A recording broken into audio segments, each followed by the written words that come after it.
And it's time to do Friday business. You can only do that on Business Incorporated right here on Channels Television. We have 55 minutes, and here's what we have prepared for you for that period.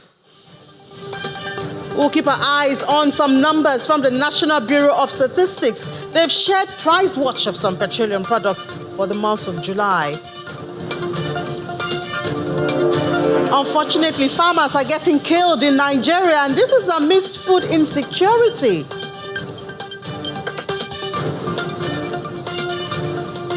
Kenyans may be protesting, but they have even more levies. This time, it's on cereal.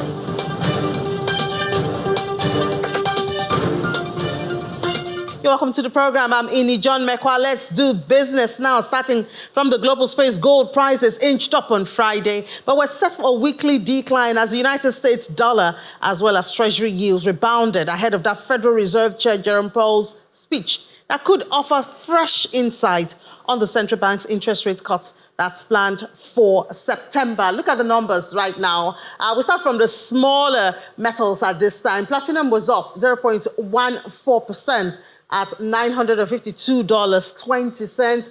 Palladium also went up by 0.27%, heading to $923. Gold went up even more than that, 0.6%. Lost the 2005 level that we've been celebrating for a couple of days now and settled at $2,498.38. And this is after it hit that all-time high of $2,531 on Tuesday. And bullion has nearly fell by 1%, hurt by a bounce in dollar index. In the global oil space, prices were a little changed on Friday, but it's had a lot of movement, drastic movement this week. But it's on track to end the week lower as downward revisions of that United States employment data raise concerns over demand and renewed ceasefire talks in Gaza. That has eased worries about supply disruptions. Looking at the number now for Brent, we see it's down marginally, very marginal, 0.01%. $77.32. WTI also down, same percentage at $73.11 a barrel. But both benchmarks, the crude, the Brent and the United States WTI, are up 10%. That's about 0.1 each. But they've shed about 3% so far this week, based on numbers on employment in the United States. And also, numbers also came out from China this week, showing that perhaps there's struggle in the economy and slowing oil demand from refiners. That has also affected prices. Now, that price watch that we promised you at the beginning of the program, it's from the National Bureau of Statistics. We're beginning with PMS, Premium Motor Spirit. The average retail price paid by consumers for PMS petrol, that's what is commonly known. We're looking at it comparing, for instance, July in this case. We see for July it went up 28.35%. to 770.54 in July. That's year on year compared to July 2023. I bet this time next month his numbers will be different and up 2.72% from 750 naira 15 kobo. This is month on month, comparing June and July 2024. This is the amount of change that you saw. So I'm sure this number will have it will be very large by this time next month when we're talking about comparing July and August, because we know what has happened this month. Now, when we look at the states that recorded the highest level of movement, it's Katsina State for petrol at 915 naira. This is for a liter. And then the lowest is Kwara State that recorded the lowest move at 650 naira. From PMS now we go to diesel. We heard there's been a kind of certainty or stability with diesel, automotive gas oil. So we see that for the month of July, year on year, comparing July 2024 to July 2023, the movement, there's an increase of 73.63% at 1,379 naira 48 kobo. It used to be in July 2023, 794 naira 48 kobo. Now, when we look at it month on month, you see there's been some good movement for diesel, unlike petrol. It was a drop when you compare June and July 2024, a drop of 5.71%. That's how come we landed at 1,379 naira 48 kobo.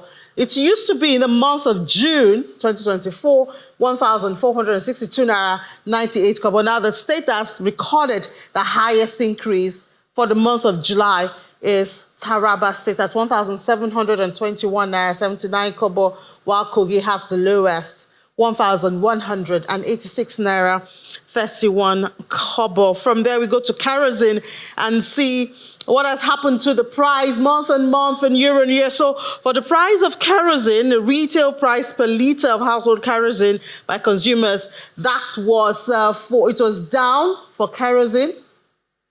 Oh, beg your pardon, it was up 13.81% for the month of July to 1,769 naira 86 kobo. This is the price, average price of a liter of kerosene in the month of July. It used to be in the month of June, it was 1,555 naira 11 kobo. That's June 2024. Now, when we look at it year on year, it went up. Comparing July 2023 and 2024, we saw almost 50% increase there, 40.37 from 1,260 in July 2023. Akwa Ibom State recorded the highest average increase when it comes to kerosene, and the lowest was recorded in Adamawa State. Now, let's look at cooking gas. Cooking gas is also one of those liquefied petroleum gas. This is for a 5 kilograms cylinder, filling of a 5 kilograms cylinder. For the month of July, it was a downward trend. It lost 14.23 to 5,974 naira 55 kobo. In the month of June, it was about 6,900. That's what we had there. So we see a drop right there. I can say the same for August, though. Then year on year, that's comparing July 2023 and 2024, it was also an increase, 46.69% from 4,072 naira in July 2023. Then we're looking at the states now. In Borno State, that was we had the highest increase at 7,000, almost 7,100 naira, while the lowest was in Delta State at 5,392 naira 86 kobo. I bet those numbers will not look this way, especially for PMS at the end of August, when we'll be having the numbers for August, but we'll certainly report back to you.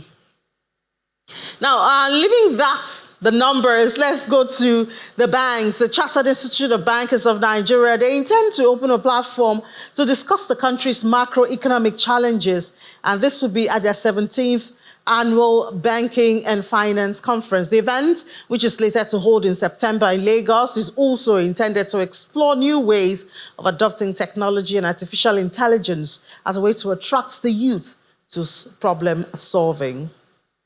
17th Annual Banking and Finance Conference of the Chartered Institute of Bankers is underway, and the organizing committee, as well as other executive members of the body, are sharing information with the aim of attracting interested participants. With the theme Accelerated Economic Growth and Development, the State of Play and the Way Forward, a special interaction of the youth has also been infused into the lineup of events. We know that we've been plagued by the issue of Japa syndrome. So we'd like to move from Japa to Japan. And that dinner will be a center stage for that interaction. I'm going to showcase Nigerian youths that have done very well. They will be there to provide insights, to provide opportunity that it is still the smart choice to be in Nigeria. And Nigeria is still, anywhere you are, this is the country that's blessed the most in the whole world. CIBN is promising that while conversations at the conference will be engaging and interesting, they intend to go beyond the talks. Under this present dispensation, rather than just keeping a distance, because we just submit to them and we go back. We don't want to submit this conference. I can bet it with you, after that, we will go to the ministry that affected those decisions, those communique, and which are the outcome of the discussion.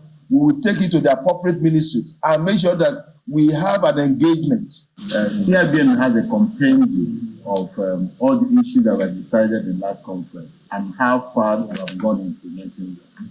We have that because when I was appointed the chairman of the committee, I asked for that. I wanted to know what was the outcome of the previous conference.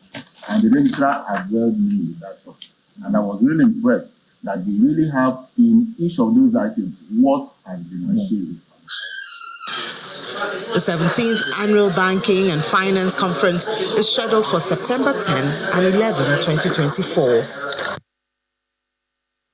All right, now, story just in is that President Bola Tinubu has sworn in Justice Kudirat Kekereekun as the acting Chief Justice of Nigeria, pending the approval by the Senate. Justice Kekereekun succeeds Justice Olukayode Ariwola, who bowed out of service yesterday after attaining the mandatory retirement age of 70. Once again, President Bola Tinubu has sworn in Justice Kudirat Kekereekun, but she will be acting until the Senate sits to give their approval.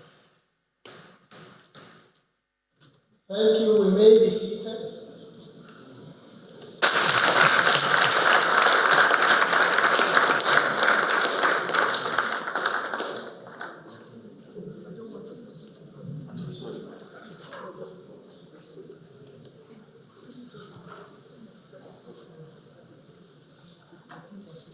I, Kudirat. She is going to be later confirmed by the Senate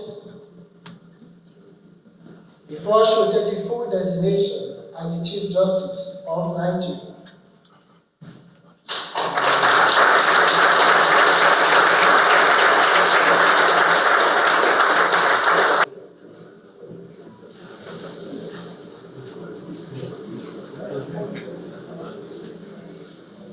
Congratulations to Justice Kudirat Kekereekun as she acts for now as the Chief Justice of Nigeria, pending the approval by the Senate. And a whole lot of work waiting for her.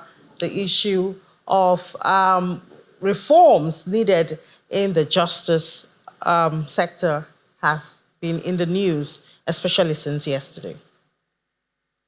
Now, heading back to the business scene in Niger State, 13 people have been killed following a bandit attack on locals in their farm at Ijuwa fringes of Alawa community of Shiroro local government area in Niger State. The Shiroro local government council chairman Akilu Isiaku confirmed the attack, stressing that the bandits were specific in isolating indigenous Alawa residents from other farmers and shot 9 of them to death, while 4 others were killed at a different location in the same day. An eyewitness who spoke to Channels Television said the bandits targeted the residents of Alawa community because of their continuous supply of intelligence to security agencies on bandits' movement and hideout. A statement signed by the Chief Press Secretary to the Governor, Bologi Ibrahim, commiserate with the affected families, community members, and the entire people of Shiroro local government area. This attack is coming at a time farmers are expected to spend even more time in their farms. Channels Television gathered that several others far away from the scene have also deserted their farms for fear of being attacked. One notion, because it was actually in the social media that actually they were going for mining. But the true position of things, they were not going for mining. They were leaving IDP to meet their colleague in one ongoing Giro for reason, at least for farming purpose, because they want to explore mean they don't want to be dependent on government. So they were going to the other area to have a little space of farmland for farming. So for those who were saying they were going for mining, actually it was a misinformation. However, based on your own question, the general insecurity, for sure, it has to affect the outcome of agricultural revolution of this very government. Because the people who are predominant farmers have been chased away by these bandits. So you don't expect us to have adequate bumper harvest or season as expected. Let me tell you that 75% of Shiroro is in the other side of Lakma. while the population is in this site. That's the vast land that has been completely deserted by our people. How do you expect us to have adequate bumper season as expected? It's not possible. So generally, I think we're doing everything humanly possible to ensure that actually we change the narration, help us in prayers, help us with advice and any other inputs that will help in timing this ugly scenario in Niger State. It's a sad one, actually. At the time when we are talking about inflation and food prices, we're seeing farmers being killed. Obviously, another factor, farmers should not head to the farm. Well, let's speak to a farmer now, and the chairman, agro-allied sector of LCCI, that's the Lagos Chamber of Commerce and Industry, Mr. Kola Derubigwe, joins us virtually here from Lagos. Mr. Derubigwe, good afternoon. Not very good news, the life of farmers being threatened like this. Good afternoon, presenter. Yeah, I was talking of the safety of farmers. Yeah, thank you so much. It's very pathetic what is happening in our society. These have been going on for over a decade, and our government is not doing anything about it. There are a lot of insecurity for farmers, and that is the reason why we're having food insecurity. So it is now that we have farmers going to the farm, people who can afford it, going with security into their farmland because of fear of being attacked. So it's very pathetic what is happening. Many of our members at LCCI have been attacked lately. So though people are saying the whole thing has died down, yes, it has died down a bit, but the farms' land are being invaded by henchmen, even within the Southwest. This is what we are experiencing. Even for myself, I had a personal experience when it comes to this. Just a few days ago, we had a meeting in Ogun State with the leader of Meheti Hala so that they can curtail this. But what we realize, what we've been told, is that quite a lot of unwanted elements, unwanted henchmen have started migrating all the way from the north or from the J down to the Southwest. So it's very pathetic what is going on. We can't continue like this. The farmers cannot go to their farmland again. This is one of the reasons why we're having food insecurity. So you said that you've been having meetings, and LCCI is a voice that, should be heard and should be able to speak to the government. Are you having conversations with the government? Even though we know this is not new, you've placed it about a decade-old problem. But are you hearing any suggestions of what could be done, or what is being done, or what's being planned to handle this? Thank you so much. LCCI as a body, we have for advocacy and engagement with the government to protect our members. Actually, we've been speaking to the government regarding this, but there are quite a lot of measures that need to put in place. Federal government alone cannot do this thing alone. When the policing is still at the federal government, it's a big issue. We need to come to the state level. All the state governors need to partake in this. So the state policing need to come in place. The agro rangers that have been created, where are they? Are they properly harmed? So those are the issues. We've been advocating, we've been speaking to government, but nothing is going on. But one of the major problems is this. The number of personnel that we have when it comes to security is very, very low. Look at the number of policemen that we have all over Nigeria. It's not up to 500,000. So where are we going? Where are we? Even civil defense. So what are we doing? So government really need to take us serious if we really, really want to go above this level of food insecurity. Thank you. Yeah, so I think you're trying to advocate for state policing, but I don't know if that's exactly what you mean. But already we do have, all those states-controlled outfits, security outfits, both in the south and in the north. Aren't they helping in this situation? Thank you so much. They are not helping well, if I may say that, because the kind of ammunition they have is you can't compare it to what these guys have within their possessions. So we need state policing. So, and even lately, the meeting where we had, because me as a farmer, though this was the base within my farming community, whereby we had meetings with the king and with the people around the local government area, which is the local government. Can you believe even the king was even attacked to some extent? He was attacked to some extent. So now we're even going, we are beginning to engage hunters to help us. So who is paying for all this? By the time you are paying for your own security, you are paying for personal security, you are paying hunters. At the end of the day, the whole value is going to be added into the crops. And when you harvested your crops as well and get into the market. So it's very pathetic, honestly speaking. And it is quite discouraging. Many of us were finding it hard to go back to the farm, honestly speaking.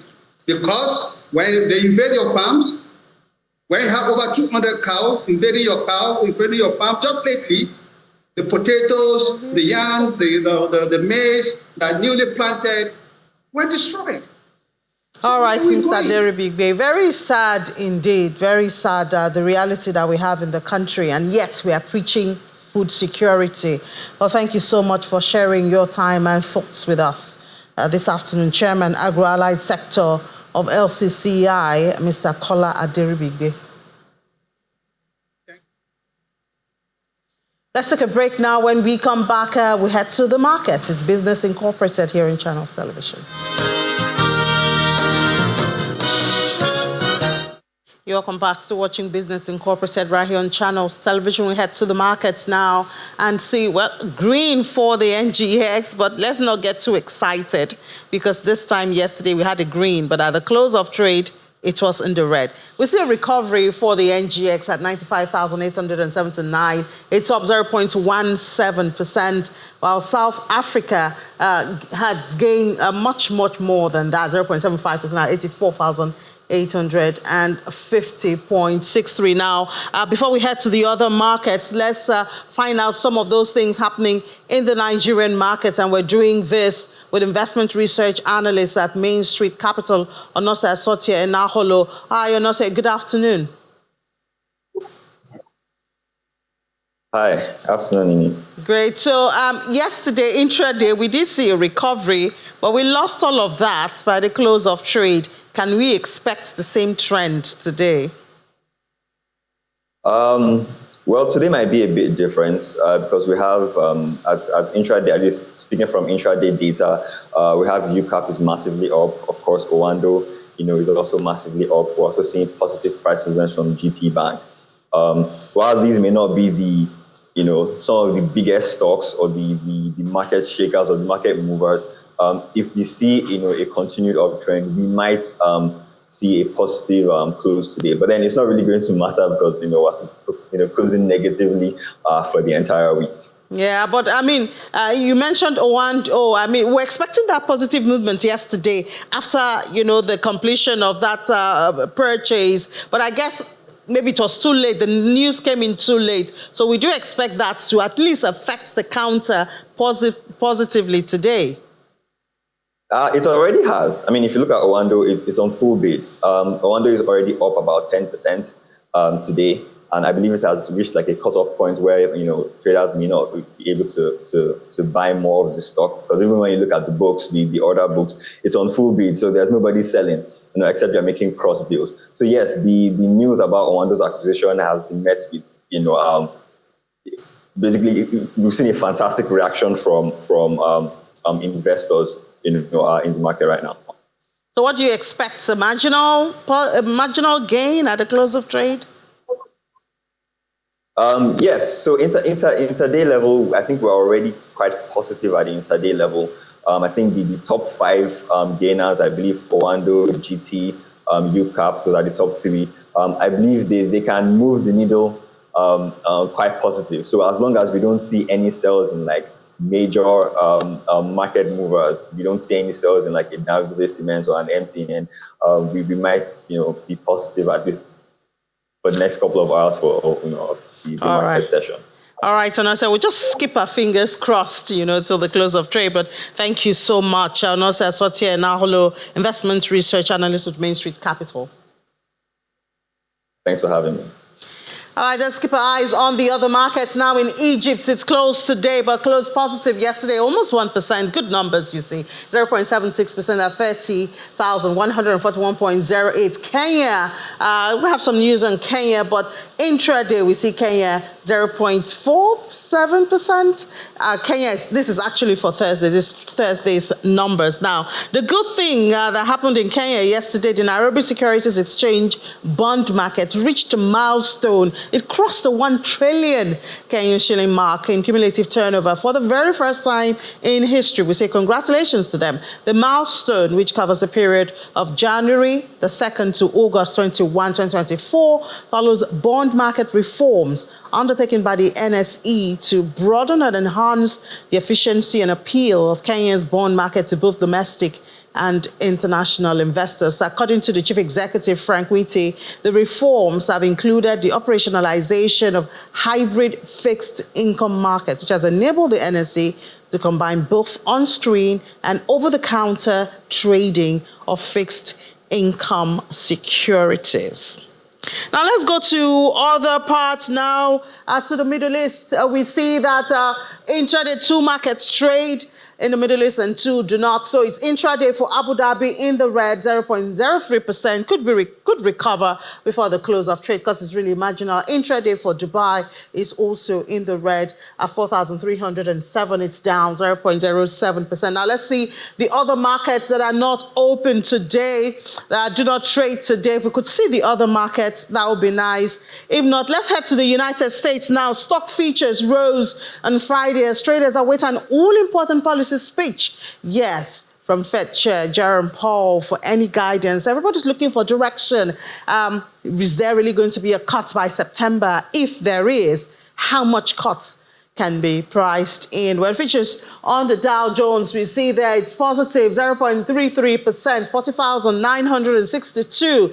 S&P 500 looking better, 0.46%, almost 0.5% gain for the features. Nasdaq is even looking much better, 0.71% at 19,717.75. Now, let's take some hours back and see how Thursday's trade closed with our correspondent in Washington, Maria Bird. The U.S. stock market took major hits on Thursday as the Dow Jones was down at 0.5%, the S&P 500 down at 0.9%, and the heavy tech Nasdaq took the largest hit at 1.7% down. It is clear that many investors are a bit concerned about the tech industry as it had the greatest losses for the day. Investors are also watching to see what Chairman Powell will state on Friday. They are expecting that there could be some interest rate cuts happening in the near future. The jobless rates were also a bit more than what was expected, and these jobless claims have many concern that we could see a lower decrease in the number of available jobs in the U.S. economy. But there is still much hope, and the U.S. stock market could see a rebound if there are great announcements by the chairman on Friday. Yeah, well, we saw those rebound in the futures for the United States, and I'm sure when more possibility of a good interest rate cut is priced in, we'll see even greener numbers. Now let's head to Asia, where markets mostly fell on Friday as investors await, yes, the Federal Reserve Chairman Powell's comments at the Jackson Hole. That's holding today, some hours from now, a gathering of central bankers. Look at the numbers right here. Nikkei is 38,364.27, gain 0.40%. Kospi also green, 0.22% up at 2,701.69. Hang Seng Index is, however, on the flip side, 0.16% at 17,612.0. If we see the other markets there, Shanghai is in the green, 0.20%, while in Australia, it's marginally green. And we know that core inflation in Asia, data from Japan, show that the country's headline inflation was at 2.8% in July. CPI, that's unchanged compared to the previous month. And core inflation, we stripped out the price of fresh food, stood at 2.7 in line with expectations. Perhaps that's why we see a bit of stability in the numbers coming from Asia.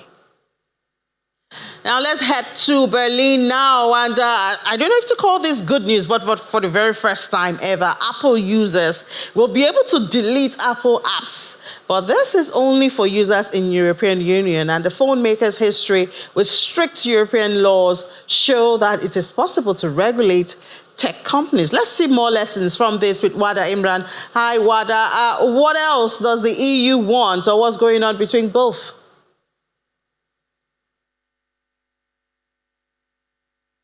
Thanks for having me, Eni. Well, it's a new law called the EU Digital Markets Act, which says that users must have the ability to choose things, such as which web browser they want to use to open a link. According to the new law, Apple will also allow core applications like the App Store to be deleted. This is something unprecedented because the iPhone maker has for long protected the App Store and the Safari browser as its own. But with new EU laws, Apple's grip on its own devices in the EU is being let loose. Now, these are small things, but together they really add up. For a user within the European Union, there will be more freedom and choice when it comes to choosing how to operate your own phone. But this change will only happen in the EU. So this is a win for the EU, but we know that this is not the first time both EU and Apple have been at loggerheads. I wonder what else they would have and why they're always on opposite sides.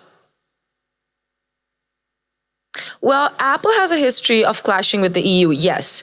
There was the very famous Type C discussion of 2022, which still comes to mind today. That was when the EU said that there needs to be a universal charging standard and that even bigwigs like Apple had to comply. And by the next year, that's 2023, Apple bent. So what this shows is that it is possible to regulate big tech companies so that monopolies are not formed. Earlier this year, the EU slapped a $2 billion fine on Apple for breaking competition laws. This is a big deal in Europe, the ability to preserve the spirit of competition. And this is also massively different than the way it happens in the US. I think the EU cracking down on big tech could serve as a model for future US policy as well. All right, Wada, let's head to the markets now. What are investor sentiments at this time?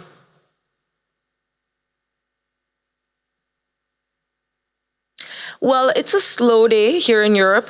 The Pan-European Stocks 600 index only rose by 0.1%, but all eyes all over the world are on the speech that's to come today from Federal Reserve head Jerome Powell, and that's later in the day today. Japan's central bank also said that they could hike interest rates further, so focus is on Japan as well.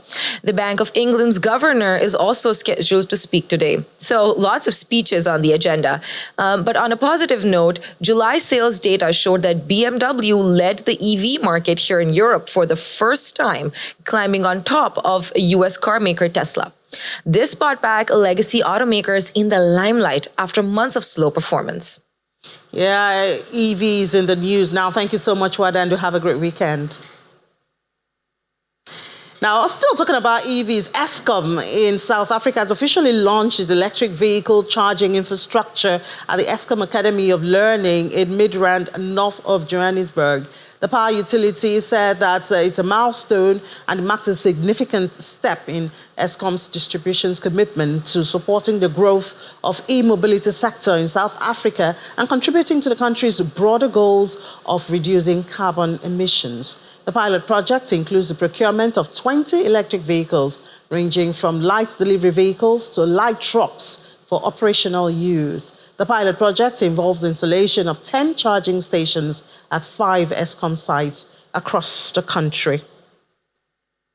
Still in Africa now, traders have protested Kenya's move to impose new levies on the sale of cereals, legumes, herbs, and Tube, saying that the move violates regional trade agreements. The trader cited various East African Community protocols and provisions of the Common Market for Eastern and Southern Africa, and the shippers and clearing and forwarding agents of the country have urged the Agriculture and Food Authority to reconsider the imposition of a 2% levy on the customs value of grain import and a 0.3% on exports. In the new policy, the authority has imposed a similar levy on legumes, where roots and tubers will be subjected to a 1% import levy on customs value and 0.3% export levy. The authority says it was due to impose the levy from the first day in July and delayed it until August 12. Still in Kenya, business leaders have appealed to the responsible authorities to reconsider the current 75% foreign exchange retention policy, arguing that the allocated funds are insufficient to meet their operational needs.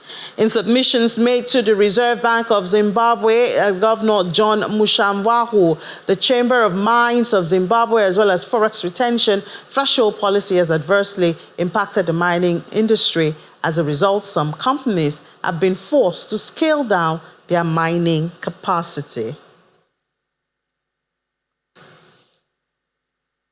It's time to do crypto now, and we look at some of those things happening right there, beginning from the prices to see what's there. But I mean, one interesting story is that Binance is launching a mobile money feature for crypto. We'll talk about that in a bit. Let's look at the numbers there. It's green again today. Do we say good news? $61,134.71, gain 0.28% in the last 1 hour. Ethereum is also green, gained 1.78% at 2,672.75.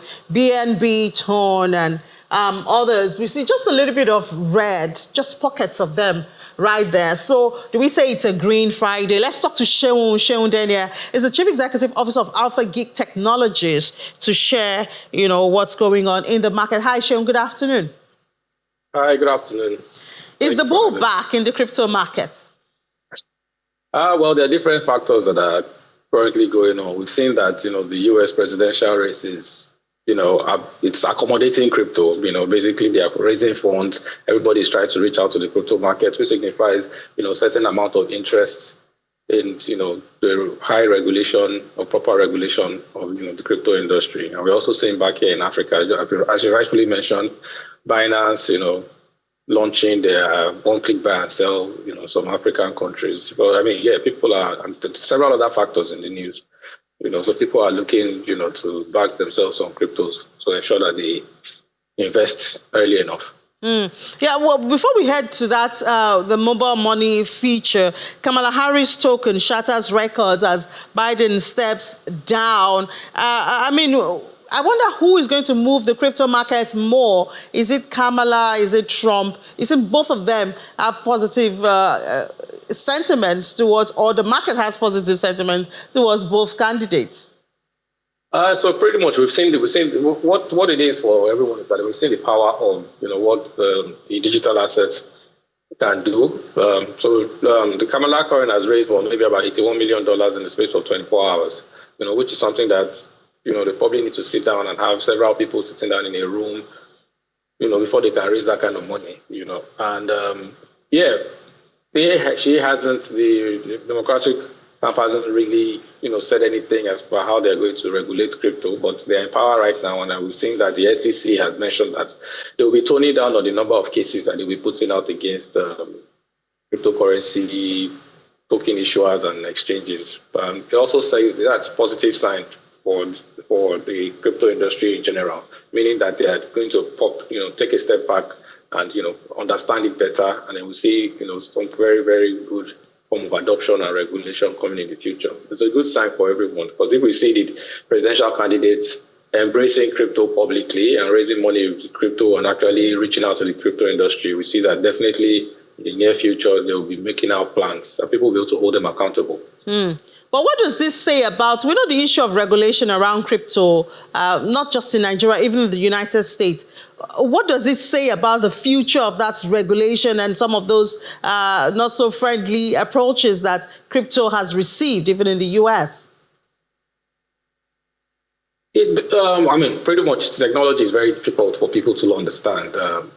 Regulation is coming up. They have been regulating, like in the US, they've regulated, quite a number of exchanges. That's why you have the likes of Coinbase, you have the likes of Binance US, FTX US as the funds now, Kraken. There are quite a number of exchanges in the United States. The issue right now, the regulation, the issue, I think, is some individual per states. They issue licenses per states for them to be able to conduct money service businesses also.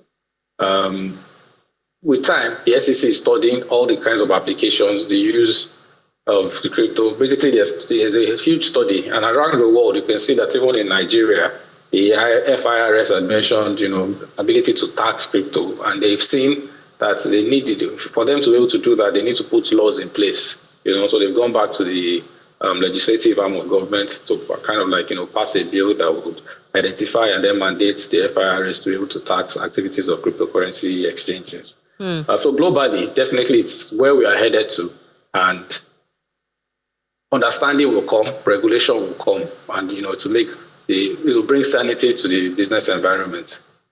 All right, now let's go back to that story that Binance has launched its one-click buy and sell service in Africa. This enables users in Ghana, Tanzania, Uganda, and Zambia to buy and sell cryptocurrencies via mobile money accounts. And this initiative is aimed to enhance financial inclusion, particularly for the unbanked and underbanked population. So Nigeria is obviously not there, but do you see this as a way of financial inclusion? Because it seems that cryptocurrency is even more technical, compared to fiat and normal other platforms that's available. Yeah, so pretty much, yes, it's a game changer. Allows people to be able to get access to the global economy, which cryptocurrency enhances. However, I would also be very careful. The governments of those countries need to be very, very certain of what and how they would operate, in terms of putting proper, I know Binance has mentioned that they will definitely be putting proper AML and KYC policies in place to ensure that rules are not broken and they follow regulation of each of these countries. But the underbanked to get access to cryptocurrencies, it will definitely develop a lot of, the local communities where banks will not be able to go and spend a lot of money. But playing devil's advocate, if there's already mobile money, we want to ask ourselves, will the people there then still be able to, is there actually a need for them accessing cryptocurrencies? That's, in terms of being able to to transact, because they already have access to mobile money in those communities anyways. But however, on the positive side, it allows them to connect to the global economy, have access to same kind of cryptocurrencies and services that people across the globe have access to. So at the end of it all, it definitely is a win for those African countries. And in Nigeria, I believe that step by step we will get there. Yeah, because I'm wondering, we still have e-Naira in Nigeria, and I don't know how active that is. We haven't even heard the CBN talk about it for a bit. So, if we haven't been able to adopt or adapt to something like that, then will cryptocurrency be easier? Amidst all the regulation stories and intentions are still going. It will. It should be. So with this kind of initiative that we see that the governments have actually taken their hands off, right? So this is not in the hands of government. So it's controlled by Binance. Binance is providing the service through a local fintech and the mobile money companies. So the government is not playing an active role as opposed to the e-Naira where it was initiated and was controlled by the government. So people tend to drift more towards the initiatives by the corporate sector, and it gives them more confidence because half the time they feel that the government wants to control. But I know that the Central Bank of Nigeria is definitely looking into the digital assets regulation. We see that the Security and Exchange Commission too have started talking about issuing licenses to local exchanges. But and of course the tax side of it, I believe that in the very, very, very near future we'll be able to provide these services to people in the local and rural communities. However, there's still the challenge of internet penetration and literacy. But little by little, I believe that cryptocurrency, we've seen that there have been a lot of community developments, there have been a lot of community efforts. I know that little by little, people will individually, corporate organizations will go into these communities, provide education, provide internet facilities, provide power that will make, the adoption go very, very fast. So we've heard that as soon as this month, which is almost ending, the licensing could begin. How do you see that changing the crypto space in Nigeria? It will help the organizations know to define how they operate. I believe that the SEC hasn't not been official, but I probably read somewhere in the news that they've issued sort of like an approval in principle or a provisional license to one or two local players, local exchanges. But I don't think the SEC has made any official statements, but it was just been in the news. However, it will definitely change the regulatory landscape. It will allow people to be able to participate in this economy properly. There will be set rules, there will be ground rules. The government will be able to, get some taxes off it, be able to generate revenue, and I suppose there will be some level of insurance that will protect, the users who are trading, in these very volatile digital assets. So yes, with the regulation, there'll be the game, and the rules of the game will definitely be properly defined. And Nigeria will then be able to harness the positives, and the government will help us to, mitigate all the negatives. Yeah, hopefully. Now, looking forward now to the weekend, before the end of today, we would have heard the speech by Mr. Jerome Powell. Where do you see tilting the market to as we head into the weekend? Weekends. So usually the markets, it's always different variables. But I believe that with all of this that's happening, definitely it should be positive for the weekend. I like to be very optimistic, even though, of course, it shatters my heart every now and then when we see the red candles. But in the long term, I always look at it in the very long term, year on year, as opposed to day on day or month on month, In the long run, we know that definitely it's for this weekend, it will definitely be looking good. And as we're approaching the end of the year, I believe that there will be a lot of positives, for the crypto market. Yeah, so we have a countdown to the expected cuts in September. So do you see perhaps we can retain that good feeling up onto the cuts? So two things, right? And this is how I think about it. We have a lot of institutional players who have come into this industry, and they've seen how volatile it is. They see how much money they can make, because of the huge changes, which you would not experience in other money markets. So, yes, as all this news is coming up, where we expect the market to react, we've seen that the market has started reacting differently. That's because a lot of the institutions, with those even, trading on the ETFs, we see that they are coming in with a lot of big money, and they see how, would I say, easy it is to be able to, move those markets and make huge profits. So I always keep my fingers crossed. I won't bet on it that any of those things will go the way it should be. But if under normal circumstances, yes, if the rates are actually cut, we'll see significant improvement. People will then be willing to invest more in digital assets. All right, Sean. Well, I believe you when you say it doesn't always go the way we thought, because we're talking about post-halving. We're going to do 100,000 for Bitcoin and all that, and we're still looking for that. But thank you so much for your time, and do have a great weekend. Have a great day. Thank you very much for having me. Yeah. All right. So let's just go over. I think I missed. Yeah. We had Binance launching the mobile money. We talked about that. We also have Kamala Harris token shatters records. And then we have a third one, Sunny. Sunny launches its own blockchain. That's also new. The Sunny Group has officially launched its new blockchain, which they call Sonium, and developed in partnership with Startel Labs. And this Ethereum layer 2 solution aims to bridge the gap between Web 2 and Web 3 technologies, offers a scalable, efficient, and user-friendly blockchain environment. You can see the blockchain and the e-world, e-naira, sipping into different aspects, politics and all of that. So there you have it. And then for this afternoon, the index is fair. It's a fearful market. Perhaps it's an opportunity for you to get on board perhaps it is not. You need to consult for that. And of course, we've seen the prices even before now. Cardano is positive, XRP is negative, and the almighty king of cryptocurrency is 61,134. I wonder what will happen after that speech that we're expecting from Mr. Jerome Powell Monday. We'll talk about that, yes? All right, but that's it. That's the much we can take on the program today. Thank you so much for being a part of Business Incorporated. 5 days of doing 55 minutes of business each of those days. We'll do it again next week, God's great. But I'll see you tonight. We'll see if the NGX can retain that green color. I'm Ini John McQuarrie. Take care.